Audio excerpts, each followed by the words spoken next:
that is the CBN losing its regulatory capacities and capabilities.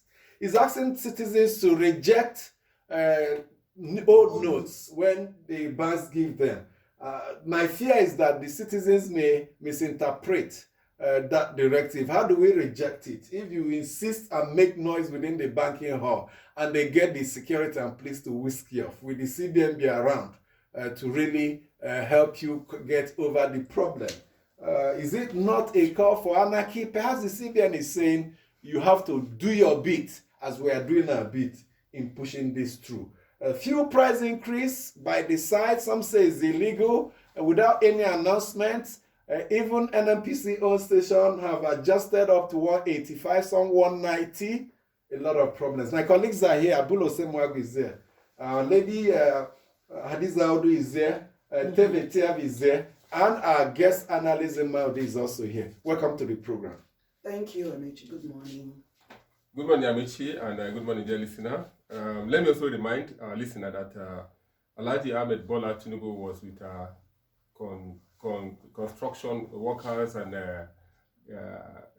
he assured them of what he would do with regards to infrastructure. When that's in Abuja. In Abuja, yes, he met with the Minister of Works was there, Babatunde Raji Fashola, and other stakeholders in the construction industry, boasting that they are the largest employers of labor.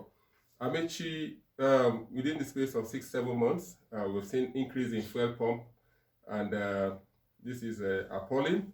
Let me read the message from Guardian newspaper this morning that they cited major marketers. They cited a memo to major marketers, which said that pump price will sell at 185 in Lagos, 190 within the southwest, south-south. The memo said pump price will sell at 185 per litre in Lagos, 190 within the southwest, south-south and north-central zones, 195 per litre in the southeast, FCT and northwest zones, while the commodity is expected to sell for 200 naira per litre in the northeast. Who is issuing that directive? That is the news item on the Guardian newspaper this morning. Quoting who? Quoting that the authorities give a memo to the marketers, independent marketers, to implement this. Is it NNPC Limited or the regulatory body? The regulatory body. Okay. Yes. Now, Amici, if you go around, Tele was saying yesterday the fare queues have returned. They have over-returned if that language is accepted. And this goes a long way to tell us that there is inconsistency in government policies regarding fuel supply, where the issue of subsidy is not clear, and the issue of what is making the scarcity, causing the scarcity, is not clear. Is it insecurity? Is it logistics? Is it inflation? Or is it the naira change? Or is it the Russia-Ukraine war? A lot of questions to be asked. And before I leave, Amici, the Labour has not spoken. And there are two things here. If Labour keeps quiet, it shows that they are aligning with government in power to strangulate Nigeria with regards to fuel. And if they talk, it shows that, yes, indeed, they are the one that brought a Labour Party to take over government. So there's a dilemma in Labour. If they don't speak, Nigerians are calling on them. They are our representative.